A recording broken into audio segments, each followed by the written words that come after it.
Monday, October 1st, 2018, call the regular meeting of the Waverly City Council to order.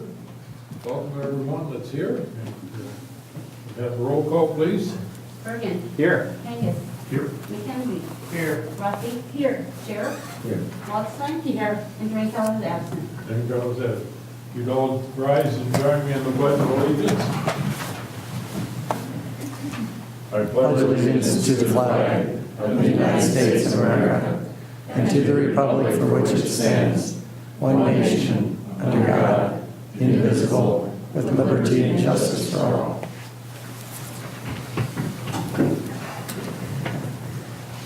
Thank you.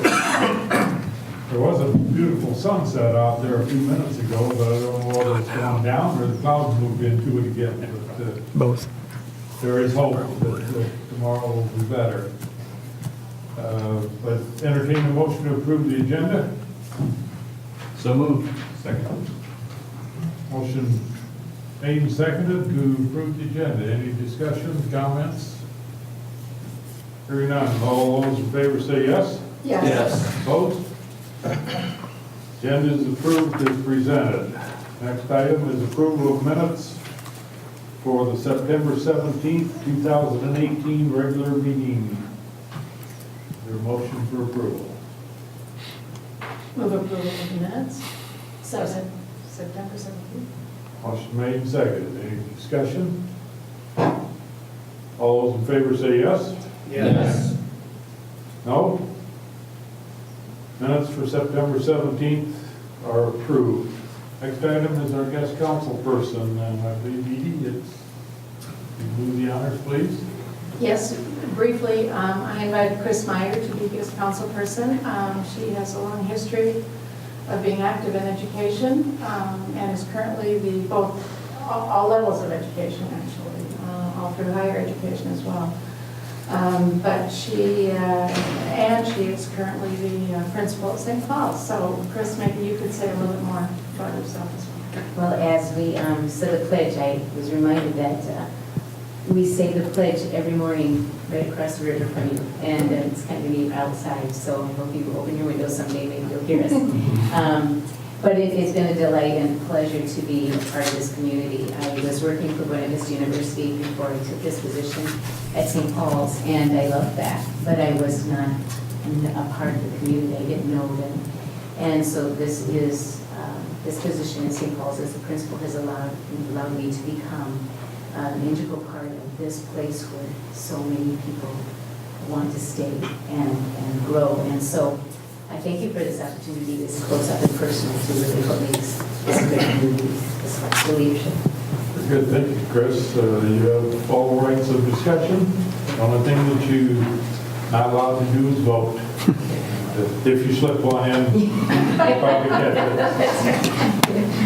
Next item is public hearing. This is the date, time, and place for public hearing on an ordinance providing for rezoning of property owned by Renee Loy, located at 806 12th Street Southeast, parcel CC of parcel T and parcel HH of parcel CC from A1 agriculture to R1 single family residential. Is there anyone, I'll open a public hearing. Is there anyone here who wishes to speak to this? Seeing none, we'll close the public hearing. I'd entertain a motion, please. Would move the second reading, ordinance 1051, an ordinance providing for rezoning of property owned by Renee Loy, located 806 12th Street Southeast, parcel CC of parcel T and parcel HH of parcel CC from A1 agricultural to R1 single family residential. And I would also ask that we waive the third reading. Second. Motion made, second. Council discussion? I think we just did some splitting of that property a short time ago, and this is to bring the residential area into compliance with present code. Being none, all those in roll call vote, please. Bergen. Yes. Angus. Yes. McKenzie. Yes. Rossi. Yes. Sheriff. Yes. Waldstein. Yes. Motion carried. 6-0, one absent. Next item is public comments for any item that's not on the agenda. Anyone here that has something they're concerned about, we need to know about? Seeing none, we'll go on to the consent calendar. Following items will be acted upon by voice vote in a single motion without separate discussion unless someone from the council for public requests that a specific item be considered separately.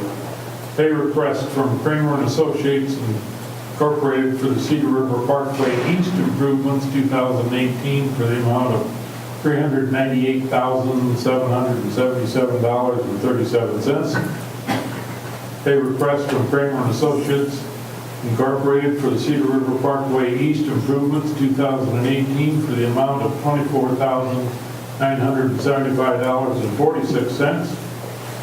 Pay request from McClure Engineering Company for the 20th Street Northwest reconstruction project in the amount of $16,724.75. Setting the public hearing pursuant to the Iowa Code Section 364.7 for October 15, 2018 at 7 o'clock in the council chambers of City Hall for the approval of the FBO agreement with Slater Aircraft Services Incorporated and a Class C beer permit for Casey's General Store, 1649. Entertain a motion. I move approval of the consent calendar. Second. Motion made and seconded. Any council discussion? All those in favor say yes. Yes. Opposed? Consent calendar is approved. Regular business item number 1, Resolution 18-139, a resolution approving a development agreement with Dave Tobin Construction for city contribution for installation of sanitary sewer main and water main for infill development. I'd entertain a motion. I'll move approval of Resolution 18-139, a resolution approving a development agreement with Dave Tobin Construction for city contribution for installation of sanitary sewer main and water main for infill development for 3 lots in the south half of the block between 1st Street and 2nd Street Northwest and 4th Avenue and 3rd Avenue Northwest for the not-to-exceed amount of $30,000. Second. Second. Motion made and seconded. Council discussion.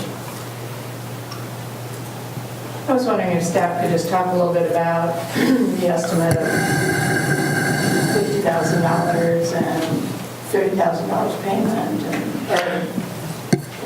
The 3 lots that are on that, that are subject here are infill lots. I think they're 65 by 110. And they have not been developed since the church was on the 1 lot, and that burned down. The other 2 lots had been vacant for quite some time.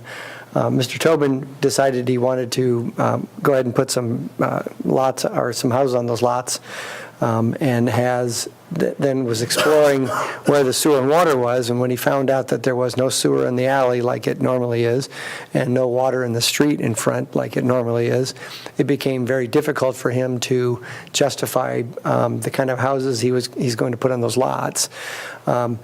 It's pretty unusual that that's not the case. Talking to Mike Cherry, he said that most of our in the middle of town lots have sewer available in the alley and water on the street, so they can just come out front with their water and the alley with their sewer connection. And we're not sure where all the sewer lines go from the houses on the north side of the block. We know there's a sewer in the 2nd Street, so that maybe that some of those go across to others' properties. And we had situations where people go through another house, so we're hoping that that's not the case, but it's not unheard of in the community. So if there is a need for any of those houses to have another sewer line, they would be able to hook up into the sewer in the alley and replace their sewer connections. We looked at, there's everything isn't the same when you're looking at other situations that have happened in the past. We've made contributions. we try to look at, and talking with Mike, they try to look at what will make it reasonable, the reasonable cost of if it had to connect directly to those that were already existing. So we tried to estimate it kind of that way. So we came up with this, the $30,000 amount, just because it is both a water and sewer main. They have to go into 2nd Street, go back to the main that's there. There's some work to be done. The water is actually going to come through the area between the street and the sidewalk, and then be connected to First Street when we do the First Street project in a year or two. They'll just stop it and leave it before it gets to that right away, and then we'll go over and pull that in and connect it and have a looped system at that point in time. So again, there's no apples to apples that we can show you, like this exact situation's come up before, so we try to be as generally fair as possible. And Mike had more experience with this, and he's not here right now, but he said that this seemed reasonable to him to just come up with a dollar amount and let the contractor come up with the rest of the costs that are going to be necessary to put those in. And are there any rippling effects for any of the neighboring properties? Rippling like in any... With the installation of water and sewer? The water actually goes across the 3 lots, and then the 4th lot is a flood buyout lot, so it won't affect anybody. It won't. And in the alley, it's not a long process to lay that, but I assume that they can work with, if anybody is in the alley with a garage, that they'll try to work around that so that they're able to get in and out and know when it's going to happen, all that.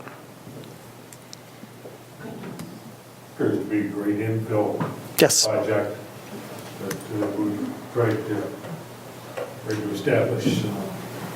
I'm assuming in discussion with the houses to the north, they'll be able to, if they want to, look into this new line in construction. Oh, we haven't had any discussion, but when they find out, maybe they'll look into what they've got, and they could while it's open. Reduce a little cost. Yeah.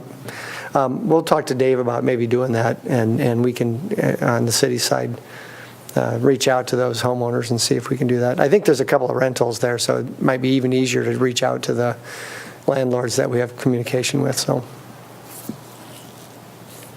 Any council discussion? Roll call vote, please. Angus? Yes. McKenzie? Yes. Rafi? Yes. Sherrick? Yes. Paulstein? Yes. Bergen? Yes.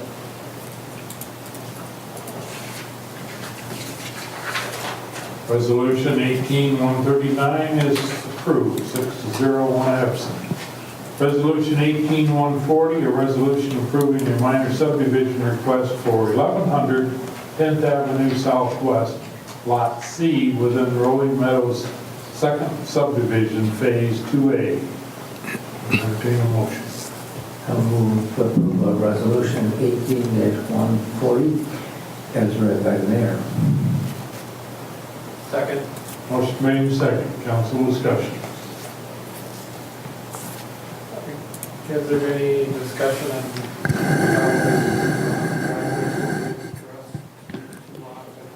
yes.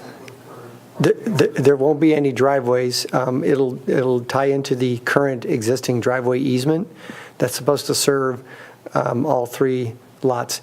Actually, the lots that these other buildings are built on, there's 2 buildings per lot, because there was actually 3 lots, and then there was a driveway kind of in the middle of them. They've turned into more than 4 buildings on 2 lots. So what we're really looking at is kind of doing the same thing. They are looking to do the same thing on the remaining lots, so that there'll be 2 lots, and presumably 2 buildings of a similar nature. And the last building will have to be served through that existing driveway easement. It's at a curve on the road on 10th Avenue. It's not a good location to have another driveway, even with a right-in, right-out type of thing. It would still be not a very safe place. And it was always envisioned to use that existing kind of frontage road setup when they set this up originally. And we've discussed it at length. When you look at the topography, you've got a big drainage area there and the depth, and you have to have the fill and the tile, and it just was not a good situation. It really changes as you move east compared to where the current building's set. Yeah, I'm not suggesting that there should be another drive, I just know that there's some issues with the current property owners and getting semis in and out. We're still working through that. If there's a way to address some of those concerns and listen filled out, a good opportunity. Any other council discussion? Roll call vote, please. McKenzie? Yes. Rafi? Yes. Sherrill? Yes. Waldstein? Yes. Bergen? Yes. Hagan? Yes. Resolution 18-140, carried 6-0, 1 absent. Resolution 18-141, a resolution approving professional services agreement with VJ Engineering of Cedar Falls, Iowa for the proposed Cedar Lane reconstruction 2019 project. Move approval of Resolution 18-141, a resolution approving professional services agreement with VJ Engineering of Cedar Falls, Iowa for updating the Cedar Lane Reconstruction 2017 project plan documents and providing construction staging services for the proposed Cedar Lane Reconstruction 2019 project for the not-to-exceed fee of $27,500. Second. Motion made, second. Council discussion. Can I just have a question for staff to remind us of the work that we had done in the past that needs to be updated now, and the difference in cost, I guess, and what's why and what's necessary there? Oh. Yeah, because I thought at the time, and I understand they're always, time goes by and you need updates, but at the time, I kind of remember us talking about the Cedar Lane work that we had authorized at the time and thought it would be relevant in the future. So And I do think what are the most of it additional is. costs that we've incurred in the meantime? Right, the majority is, but it was 2 years ago that we tabled the project. So the engineering firm who has their name on this set of plans deserves the right to review and make sure that it fits any updates that have been made to changes in standard plans and those types of things. Additionally, this also includes construction survey work, so it is both of those items combined. Okay. Any other council discussion? Just an observation. In the documentation section called important dates, I think that last date intends to be 2019, not 2017. Construction, whether we have it happening before everything. That would be correct. Thank you. It's the same one as last time. Roll call vote, please. Rafi? Yes. Sherrill? Yes. Waldstein? Yes. Bergen? Yes. Hagan? Yes. McKenzie? Yes. Resolution 18-141, approving professional services agreement with VJ Engineering for Cedar Lane reconstruction project, carried 6-0, 1 absent. Resolution 18-142, a resolution approving the professional services agreement with VJ Engineering, Cedar Falls for the water main replacement 2019 project. Entertain a motion. I'll move approving Resolution 18-142, a resolution approving the professional services agreement with VJ Engineering of Cedar Falls, Iowa for the preparation of plan documents for the water main replacement 2019 project for the not-to-exceed fee of $42,000. Second. Motion made and second. Mike's going to give us A brief. Summary. So we have 2 water main issues in town that we'd like to address. One of them is at the Q Mutual site, and this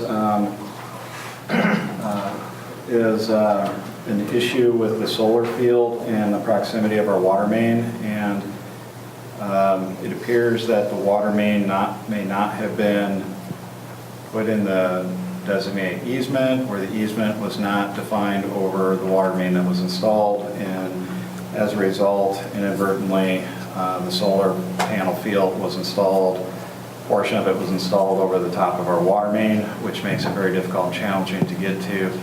And there is a section of it that does have a leak, and so we isolated that and turned that section of the water main off, which long-term, short-term is not an issue, but long-term, we no longer have a looped water main system in this vicinity, and so in order to fix the situation, we'd relocate about 350 feet of water main and describe a new easement for that. So this is the simpler, easier one to do because it's wide open in terms of water main construction. The second one is in the northeast part of town, just up and around the corner from City Hall here. And what makes this one more challenging is that it's a dead-end water main and a dead-end roadway. And so we have an area that's been very problematic for us in this north-south stretch right here. Unfortunately, the entire length of the corridor, which is about 800 feet, has a 4-inch water main, and the problematic area is right in the middle of it. On the west end, we have a 6-inch water main, and up here on the north end of Ashbury Drive is also a 6-inch water main.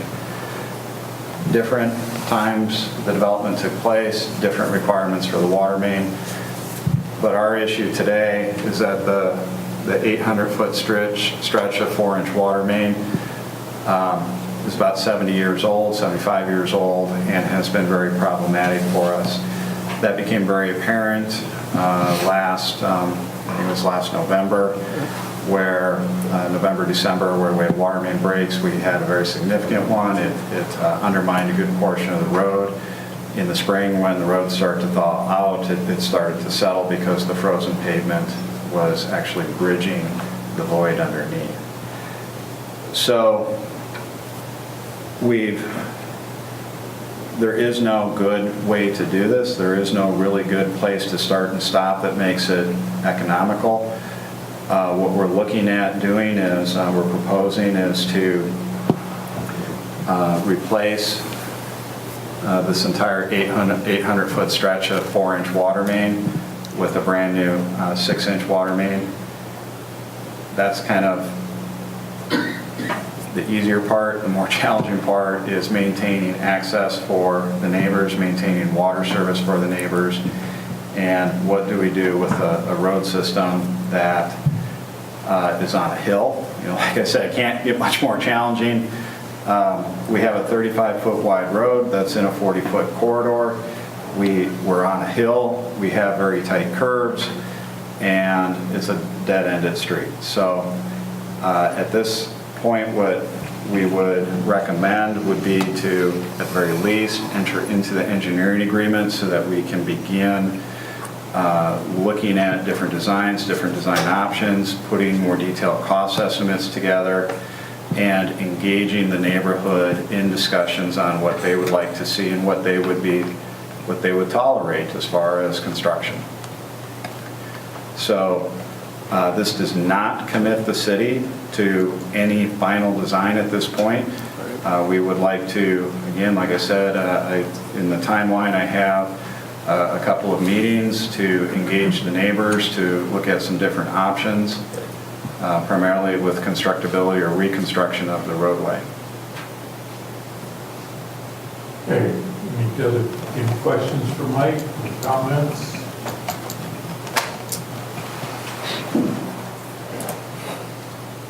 Not necessarily for Mike, I can see where the estimated funding is coming from, a large portion is from loss, road use tax.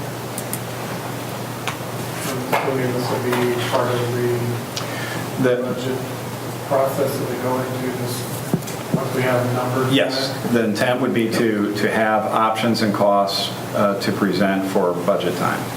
The actual work would not be scheduled to take place until after, July of 2019.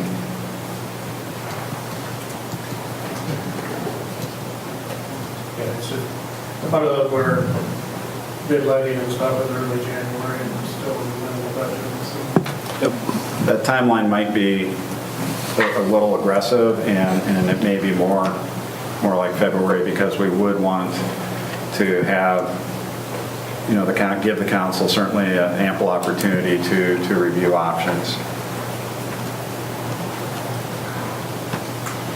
In terms of the CUNA project, their CUNA-related project, just for future lessons, I mean, can you explain a little bit about what happened there? I mean, that we didn't know, or they didn't know, or we didn't know how all that happened? I mean, again, just for the public to understand better, for us to understand better, and to learn from it. With all new water main that we install today, it has a trace wire on it so that we can get a pretty good, accurate location of it. With this one, we're relying on the easement description to try to find it, because it went cross-country and there really weren't any good reference points as far as valves or hydrants to get the proximity off of. And so everyone was kind of working off of, we thought we had located it, and turns out that it ended up being under their solar field by I don't know exactly if it was 50 feet or whatever, but our water superintendent has determined that there's about 350 feet that we need to get out and around in order to be clear of the solar field. Is this the section that's been fixed 2 or 3 times over the last 10 years?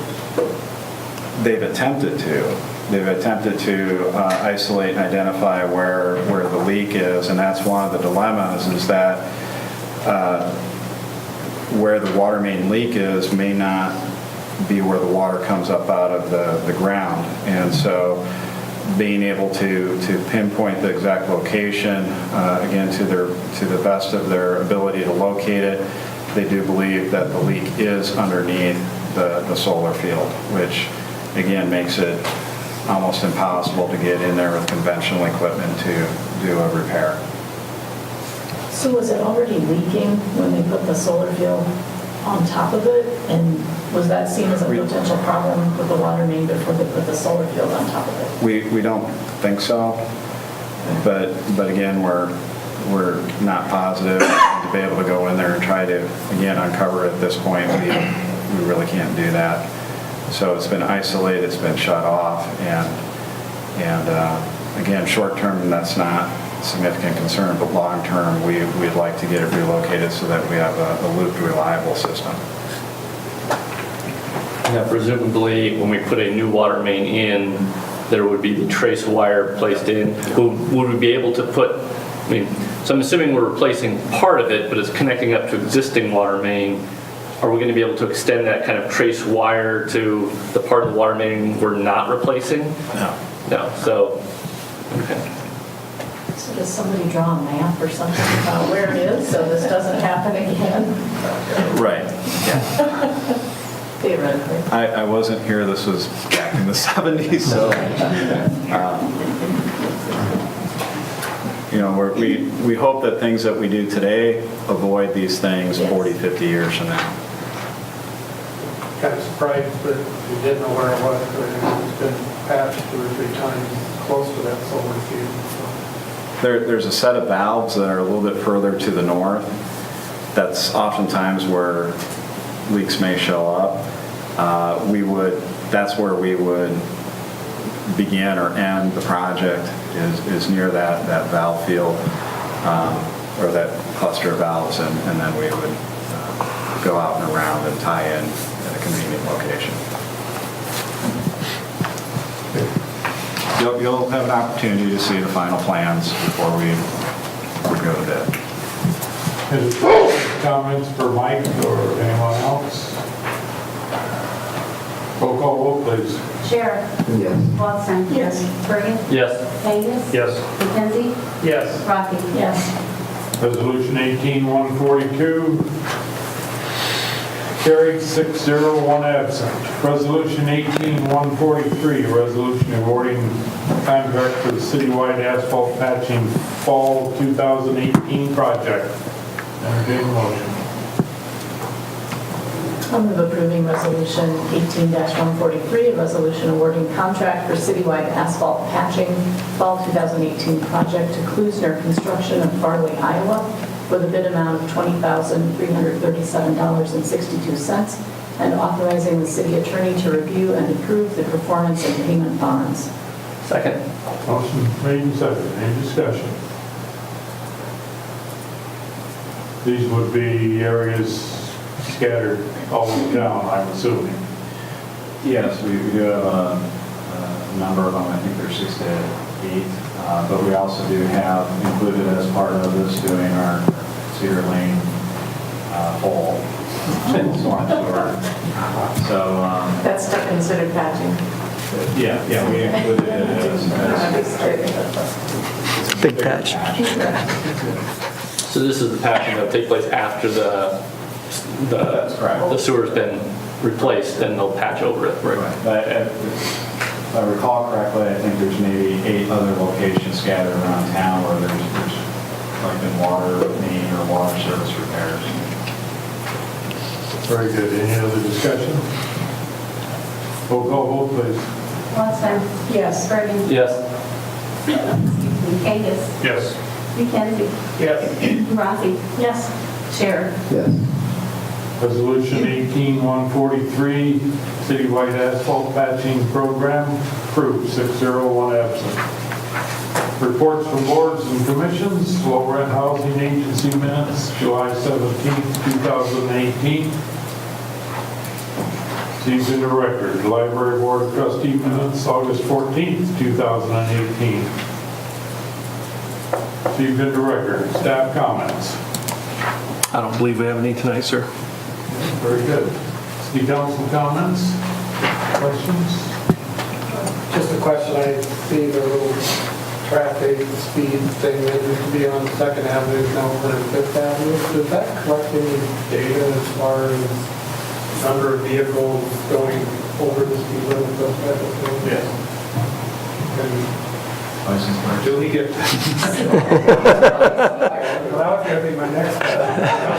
I sat by the hospital there about the time high school got out. It looked like fireworks coming out of it sometimes. Getting 45 miles an hour and 25. Do we use that for any planning purposes or? Right now, it's really kind of confirming why it's in the locations that it is, but yeah, we can certainly use it for other things, and Mike and I haven't done a lot of talking about that, but it doesn't meet some of the criteria that you need for planning in his office, but it can be, we can use it to gather information as well. So that's city property or DOT property or? What's that? The actual. Electric equipment, that's ours. We purchased it, yes. Yeah, it's a neat idea. We wanted to use it on individual property before. What the bill for it. It's lease it to you. It's a rental. A rental. We'll rent it to you. That's just a neat idea. And if you know of anybody that can take that information and put it into a very user-friendly visual, we'd be welcome to do that. There's a lot of information about that. We don't have there's a Waterloo has now Scooby-Doo or whatever they call that. Rambo. Rambo, that's right. We have Scooby-Doo. They're portable. It's actually a vehicle that's equipped with cameras and all kinds of data. It's written a lot of tickets. Last news article. I'm not sure that's the greatest choice of name, but We're not confirming or denying that we have such a vehicle. Just gonna let that go. So once again, I'm going to invite people to join me for a drink. I'm going to be going to the poorhouse today, trying to kind of keep rotating. And I feel an obligation. I know Mike Cherry talked a little bit about the Cedar Lane hole, but we haven't started construction yet. I'm hoping he can fill us in on what's going on with the hole. Okay, the traffic control was dropped off today and at strategic locations, and they just laid it off to the side for now. My understanding is that the pipe is to be delivered tomorrow, and so hopefully we'll get started here pretty quick. I think we only have a 3-day break in the rain. Sounds like starting Friday through Tuesday, it could be they're estimating about half an inch a day every day. So, can't do anything about it. It's just wreaking absolute havoc on the projects. Bremer Avenue, 20th Street, City River Parkway. You know, here you got 42-inch storm sewer. You don't want that half full of water trying to replace it. So, we can't do anything about the weather. It looks like October left off, or started up right where September left off. Record rainfall in September. Looks like the first week in October could be over 5 inches of rain. So I hope people can understand that there's not a lot anyone can do about this. So we appreciate the patience. I had a bring up a question on Waverly. They're getting to a point where they have to start looking at Plan B to get us through the winter. I wouldn't think so. They're still, what they can do in a quick matter of a couple days is pretty substantial right now. And you see that the downtown is mostly paved. The west side is at least half paved. In a couple days, that can be finished, the main line. It's just getting that break. Because you'd think they were going till November, late November. Yes, last year, the cold, they can kind of work with that. There will not be that much left if they can get a couple days of decent weather to get that rest of that main line poured. Then it's more side street, that kind of work. So I don't think we're at that point yet, but we'll keep monitoring that. I don't know if this is apropos or not, but when you talk about all the rain, on behalf of the teachers at St. Paul Lutheran School, thank you for doing the dam.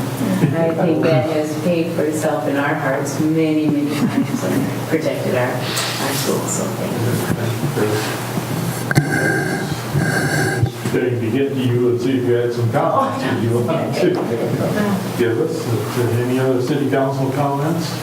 Well, concerning the rain, if it continues for 40 days and 40 nights, I'm considering building an ark in my backyard.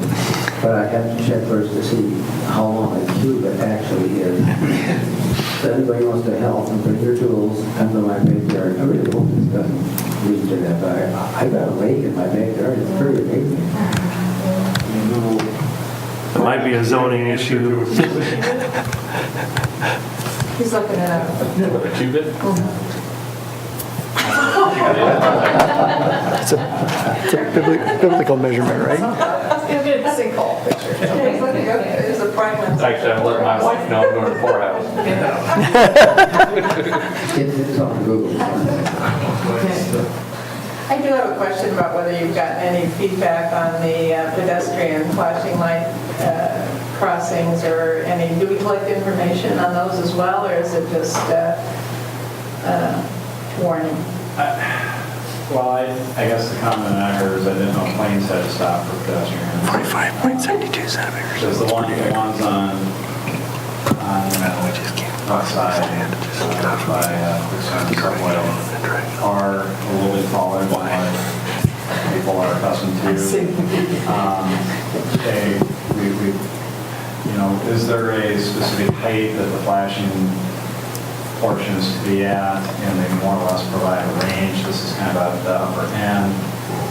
We mentioned that there were some comments, and they said, okay, well, you can bring it down, make it more like Fifth Avenue and 4th Street over by Kids Kingdom. So I know definitely the next two, the set at 8th Street West by Duos, and then the one on 4th Street East at the rail trail will be set a little bit lower. That's the only comment I've had. Okay, well, good to know. And they don't collect data, right? They don't collect information. Yeah, okay. Just checking. The only comments that I've heard about those is that one party at least wasn't sure what they were, because that would be a garbage truck just ahead of it. with his amber lights flashing, and he was thinking that maybe red would be a better color to have flashing than. Not allowed. This is the Federal Highway Administration standard. This is what you, as you go across the country, this is what you'll see. That's the standard. Any other council comments? I'll be aware the horse sale starts tomorrow. Welcome visitors to town when you see them. And hopefully they'll be long fine out there. The rain will not do them any good for a couple days. Thursday they move inside and draft closes. So we're not sure whether it's horse sale or fireman's convention, bringing all the rain. Campers. They entertain a motion for adjournment. So moved. Second. Motion made and seconded. All those in favor say yes. Yes. Yes. Opposed? Adjourned.